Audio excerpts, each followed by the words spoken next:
Let's begin.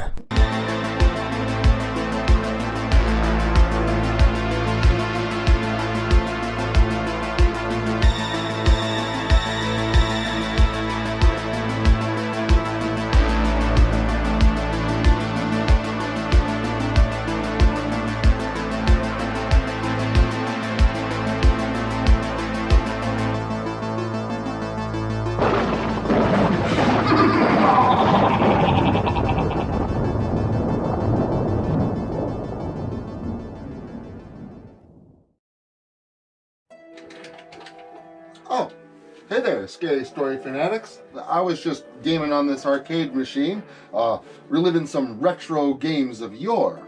Though, some games come packaged with more than what you paid for. So why not use your free play and try and hang on to your lives? It's time for a digital dissection that Doughboy420 likes to call Polybius.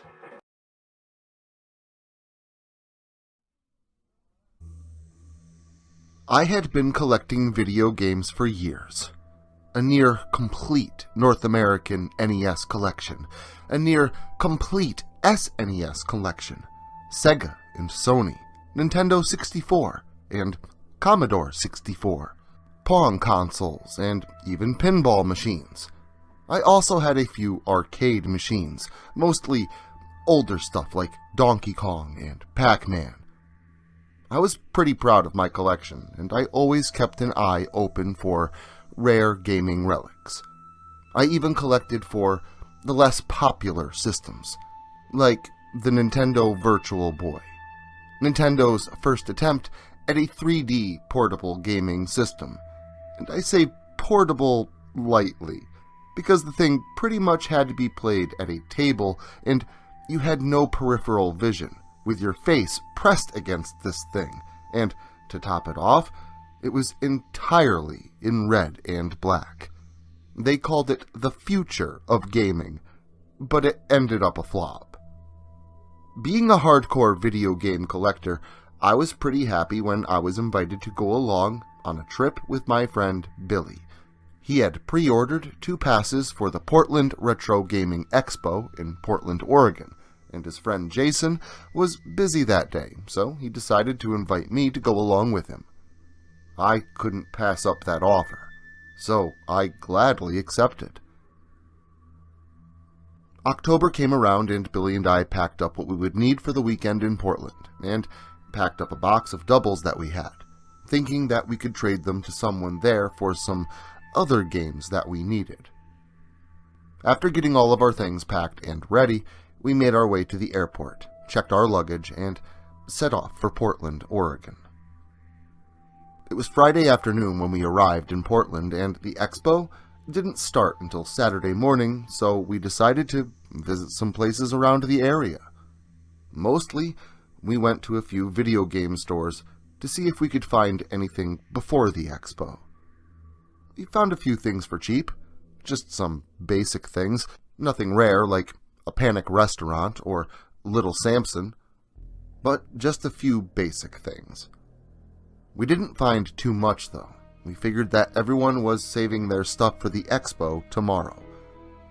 After visiting a few places around the city, we went back to our hotel room.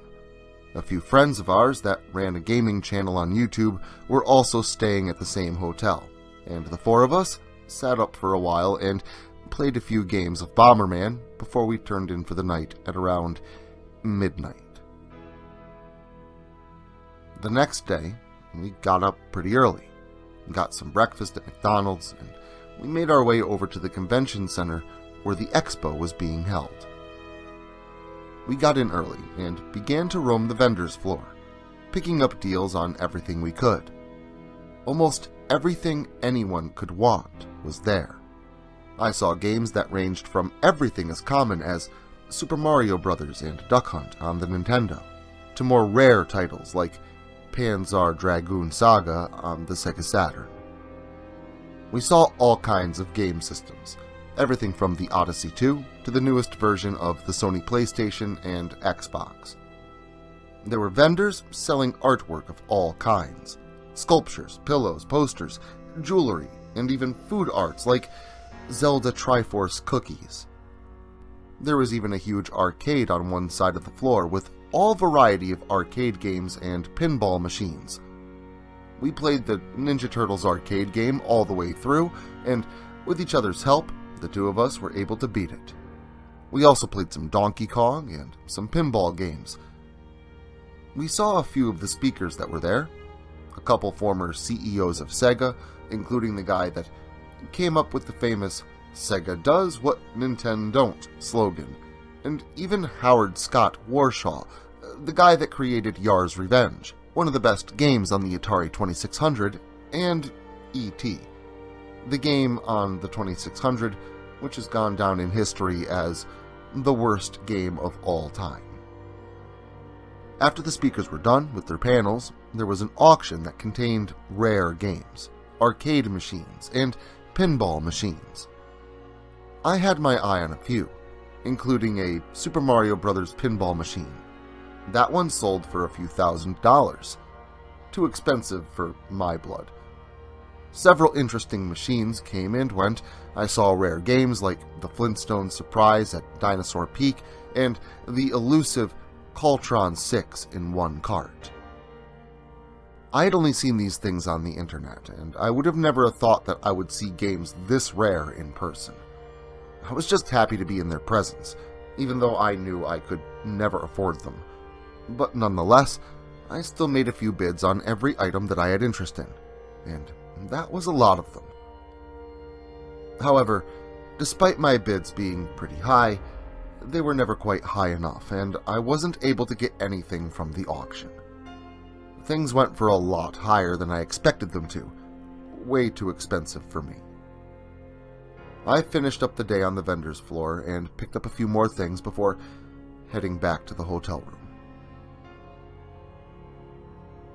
Back at the hotel, us and the other guys down the hall got together to show off what we had picked up that day. A lot of commons were traded, and some uncommon games were found. Somehow, Billy found a complete, in-the-box Legend of Zelda Majora's Mask. He wouldn't tell me how much he paid for it. All he would say is that if he told me how much he paid, the jealousy would ultimately kill me. The group of us didn't get all that much the first day. We were trying to save most of our cash for the second day because that's when the deals really start to flow, because the vendors want to get rid of their stock so they don't have to lug it all back home. The second day was a blast. We got some killer deals on the vendor's floor, and there was another auction. I was surprised to see complete in-the-box copies of Earthbound and Evo: The Search for Eden for the SNES. Those games went for quite the pretty penny, more than I could ever afford, but just like the day before, it didn't stop me from bidding on them. I suppose my endless attempts of reasonable bids for these items had gotten someone's attention, because after the auction was over, I was approached by this strange man. The guy was kinda short, probably just a little over 5 feet tall. He had a pretty pronounced underbite that made him very recognizable. His hair was dark brown and very greasy, and he looked like he hadn't bathed in a while, so I was kind of reluctant to talk to him. But in the life of video game collecting, you meet some odd people. Us gamers are a varied bunch. "Hello, sir," he said to me. Hey, I replied. "I see you have an interest in fine art." Yeah? I guess these games are fine art, aren't they?" "Indeed, sir," he said. If anything, the man was very proper and mannerly. Wish I could have gotten that Earthbound. Been wanting one for my collection for a long time, I added, trying to be nice and have a little conversation with the man. "I think I may be able to help you with that. I have been collecting video games since I was a child, and I have a few copies of some rare games." Yeah? "Yes, sir. My name is James Smith. The man introduced himself. I have quite the extensive collection. If you would be interested in taking a look, perhaps we could make a deal on some games." I don't know. We have to get a pretty early to catch a flight tomorrow morning. If that is what you wish. I am aware that my appearance may be somewhat off-putting, but I assure you I mean you no harm. Also, you would be passing up the chance for some good deals on some good games. Mr. Smith added. Alright, just let me ask my friend Billy if he wants to come. The offer is for you and you alone, sir. I know you are serious about your collecting with the bids you had put forth, but I could not be sure of the passion of most of the other bidders. And as for most of those rich kids, I could not trust them as far as I could throw them. And as you can see, I do not have the biggest muscles, or the best physique. Alright. Where to? I asked, against my better judgment, but I guess it was curiosity that got the best of me. Meet me by the entrance, up the stairs from the vendor's floor at 6 p.m. tonight, he told me, before suddenly turning and walking away. Okay. Bye? I said, confused by the man's odd actions and sudden departure. After Mr. Smith and I parted ways, I went and found my friend Billy. Hey, man, Billy exclaimed as soon as he saw me. Hey, I replied. you won't believe what I just found. Billy said, with a hand behind his back. What? Billy pulled his hand out from behind his back, and in his hand was a Fairchild Channel F system. Dude, no way! I said in amazement. Guess how much I paid for it. He continued, a smile on his face. I don't know, $60? Try 30. Seriously? That's a hell of a deal. Hell yeah, it is. Did you find anything good? Nah, unfortunately, I said. Then I remembered the invitation I had received. But I did meet this guy that offered for me to come look through his collection. He says he has an inbox Earthbound that he'd be willing to part with. Really? Can I come along? He asked, the collector and him wanting desperately to join me to see what deals he could find. Nope. Sorry, man. Invitation only. I informed him of the bad news. Aw, shit, man. Really? You couldn't ask him again? Nope. Sorry, man. I informed him, before looking down at my watch. It was about 5:45. Gotta go. I'm gonna go meet him. I'll be back in about an hour or so. I finished, before heading off toward the stairs. Good luck with that, man. Bring me back something if you can. Billy added, waving goodbye to me. Will do. Peace out, I said, ascending the stairs toward the exit to the building. At the top of the stairs, I saw Mr. Smith standing just outside the glass doors, his hands together in front of him, one hand folded over and clasping the other. He was completely alone, patiently awaiting my arrival. I made my way through the glass doors of the building and approached Mr. Smith. Hello, sir. Hello. Shall we be off, sir? Yeah, sure. And you don't have to call me sir. My name's... I began, before I was interrupted. Nonsense. If you don't mind, sir, I prefer to be formal. It is how my dear mother raised me. Rest her soul. Sure. That's fine, I guess, I said, kind of at a loss for words at what to say to a statement like that. Let's be off, Mr. Smith added, before turning and heading up the road toward where his car was parked. He climbed into the driver's seat and I into the passenger seat, and then we began our trek north. The two of us were mostly silent as we drove up into Washington. We traveled through Vancouver, out into a forested area. The drive was a little longer than I expected, and I knew it would take me a little longer than an hour than I had told Billy I would be. Mr. Smith turned his car onto a dirt road and headed deeper into the woods, but soon his home came into view. It was a large, old mansion whose architecture said it had probably been there for a very long time. "That's your house?" I asked. Yes, sir. He replied.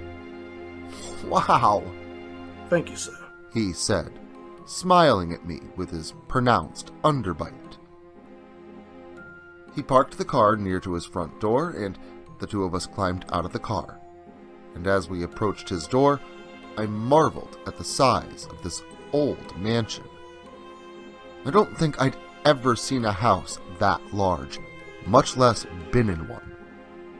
He opened the door, and the two of us stepped inside. I was nearly in shock at the things I saw. The guy was not only a video game collector, but he also had an extensive collection of taxidermy, art, and movie memorabilia. Walk this way, sir. Mr. Smith said, walking toward the back of the mansion. I couldn't help but chuckle under my breath, remembering the old Bugs Bunny cartoons where funny walking characters would say that to Bugs. I followed Mr. Smith around behind the large stairway that led up to the second floor, and there, behind the stairs, was a doorway that led down into the basement. Mr. Smith made his way down the stairs, and I followed behind him. The stairs led down into a large and fully furnished basement, and lined along the walls were shelves upon shelves of video games for every system imaginable. I was in heaven. This guy had everything. Let me know if you are interested in anything, sir, he said to me, before letting me loose upon his collection of games. I immediately jumped head first to see what deals I could find. I found the Earthbound I had been informed of. I found a Metal Warriors cartridge. I was even able to find a chubby cherub. I was nearly in shock of the games I found in his collection. I couldn't believe this guy had multiple copies of some of these games and was willing to sell them to me for cheap. But you know what they say, when things seem too good to be true, they usually are. After rummaging through his collection and getting some insane deals on games, he asked if I wanted to check out his arcade room. I happily accepted. Off to the right side of the room was another door that led into a huge room. Again, I was in shock at the wonderful things I saw. This room was filled with rows and rows of arcade games. There were more common games like Mortal Kombat, but there were also extremely rare and valuable machines like the Williams Blaster Cockpit and Atari's Major Havoc. I had to pinch myself to be sure I wasn't dreaming. This guy had the biggest gaming collection I had ever seen.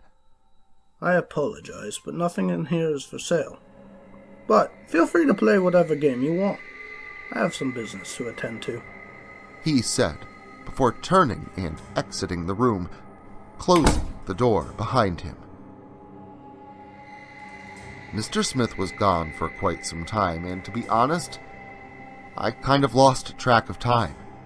I ended up playing a few different games, including War of the Worlds from Cinematronics and Atari's I, Robot. After playing some games here and there, I wandered into the back corner of the room, farthest away from the door, and it was there that I saw it. There, in the corner, stood a tall machine with bright yellow letters. Letters that read, Polybius. Huh? I said. Polybius. I read the game's title out loud. The title seemed very familiar to me, but I couldn't quite remember where I had heard the name before. But I knew that I had heard the name previously. I found myself very intrigued by this game, and eventually my curiosity got the best of me, and I hit the button to start playing. The game was amazing. It was filled with a myriad of colors and shapes, and I was amazed by the gameplay.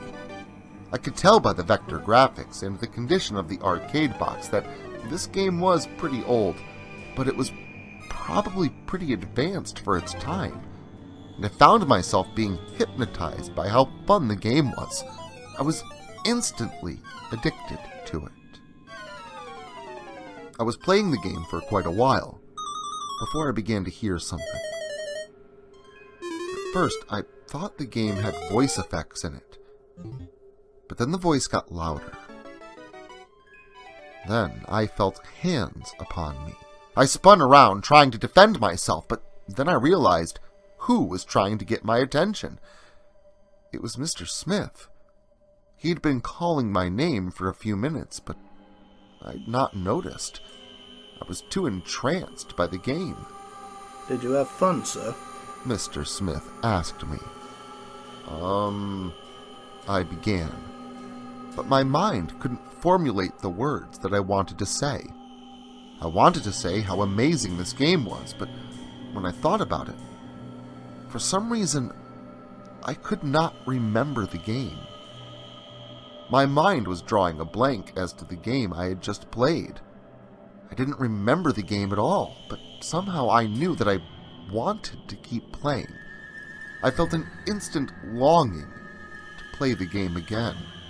I'll take that as a yes, he said, with an odd smile. Come now, I am sure your friend is waiting for your return, Mr. Smith added, before escorting me out of his home and back to his car. For the entire ride back, neither of us spoke a word. I was still confused and desperately trying to remember anything about that amazing game.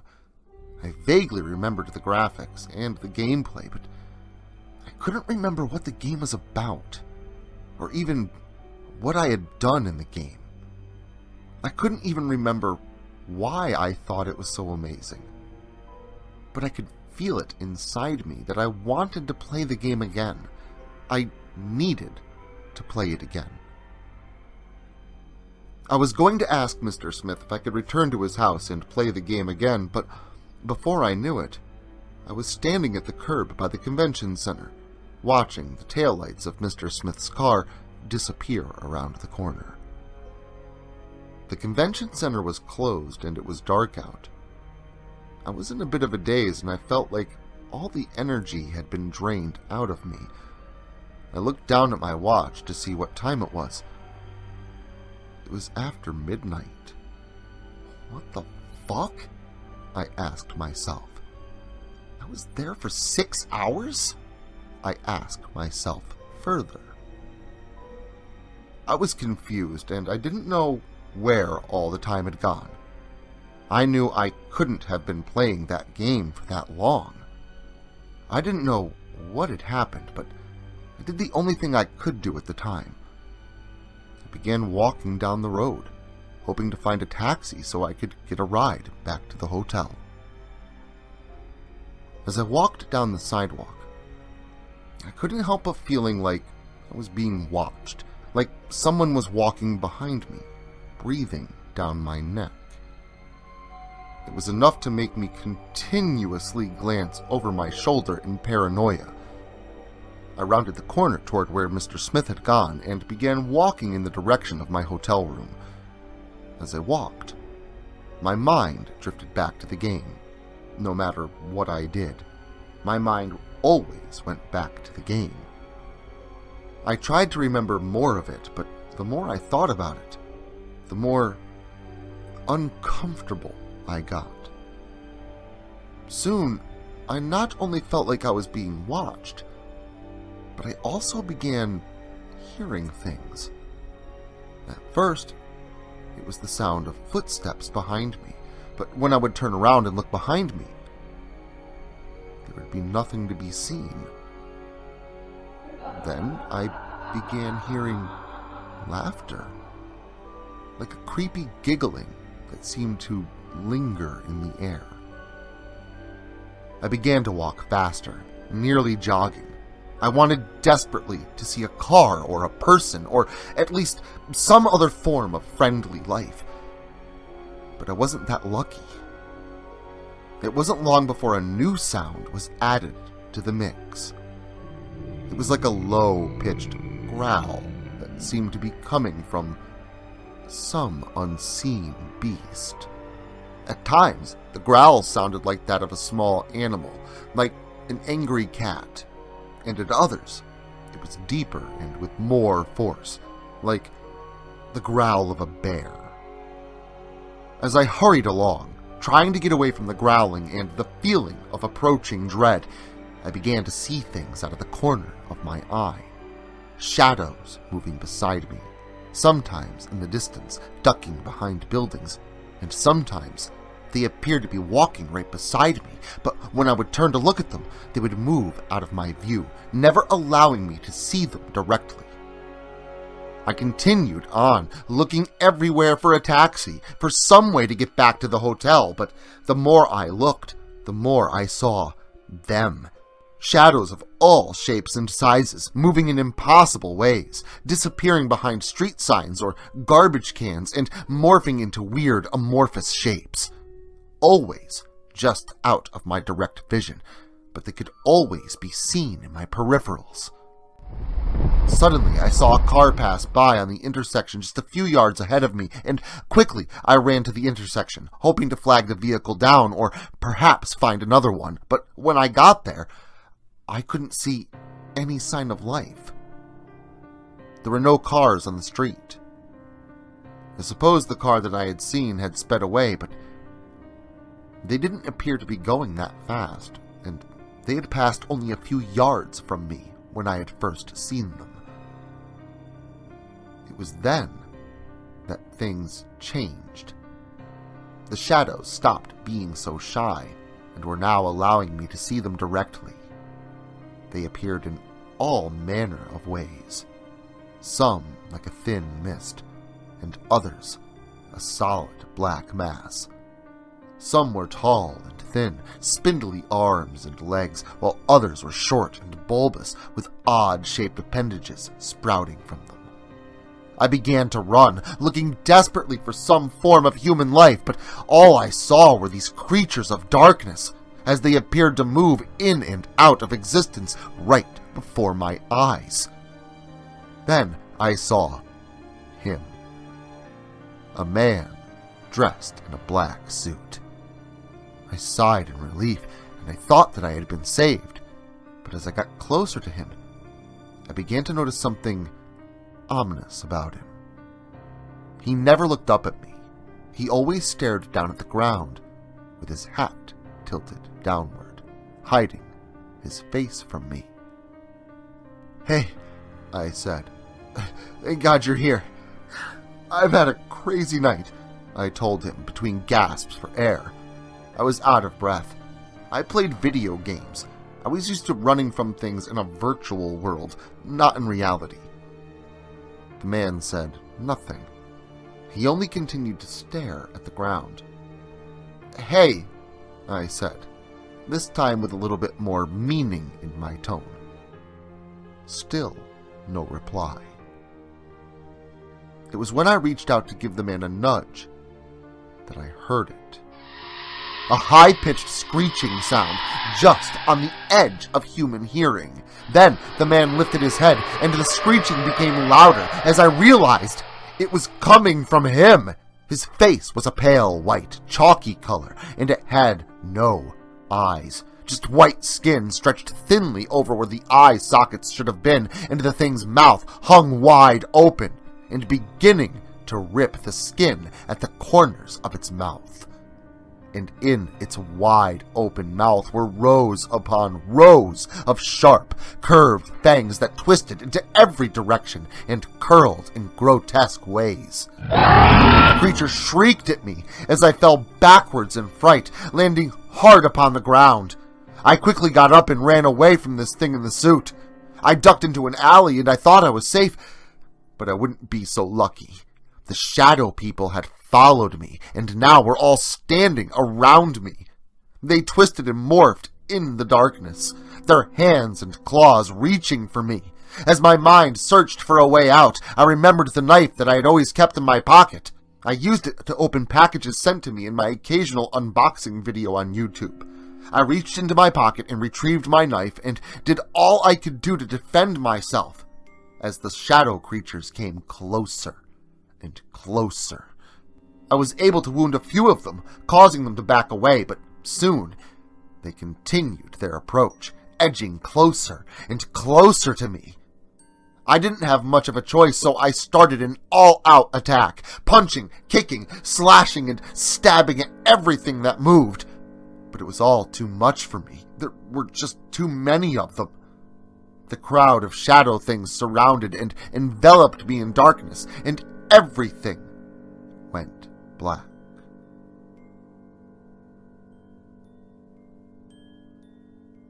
I awoke to find myself laying on a bench, my hands cuffed together with a chain that led down to my feet, which were shackled to the floor. "What the hell?" I asked out loud. "Where the hell am I?" I continued. I looked around to see white brick walls, a metal door, and a mirror set into the wall. The metal door then swung open, and in stepped a police officer. "Hello," the officer said. "Thank God," I said. "I thought I was done for." I continued. "Too bad you weren't," said the cop, giving me an attitude. "What? What the hell's that supposed to mean?" I asked him, offended by what he had said. "You killed 6 people, including one of my officers," he yelled at me. "What? What are you talking about?" I asked him. "I didn't kill anybody. I was defending myself," I yelled at him. Yeah.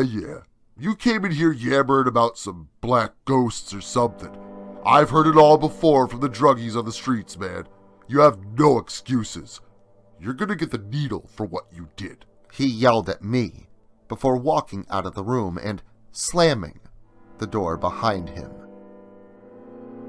I was left in the room, trying to remember the things that I was accused of.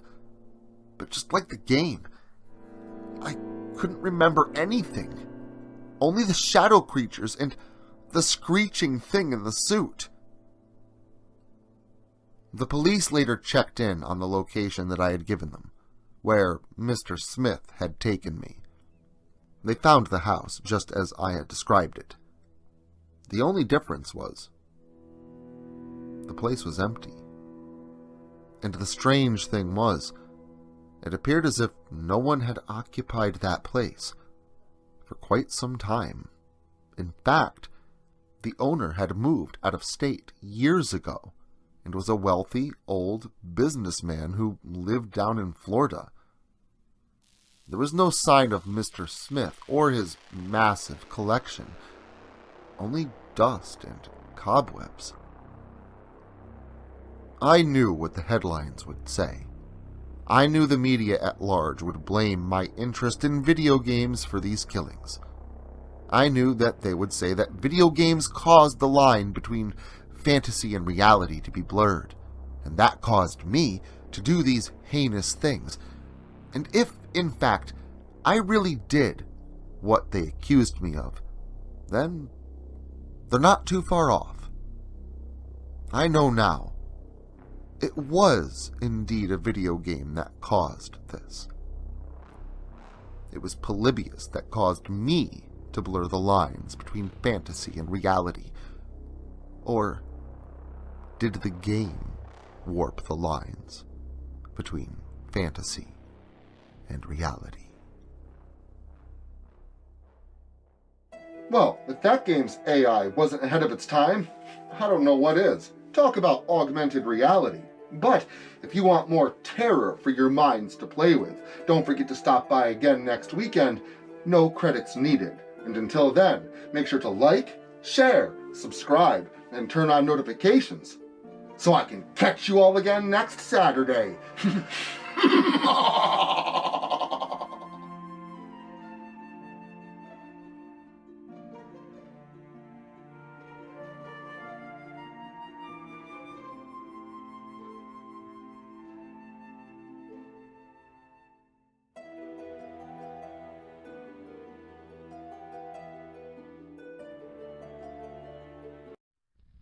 Social media can be very unpredictable, especially regarding horror content.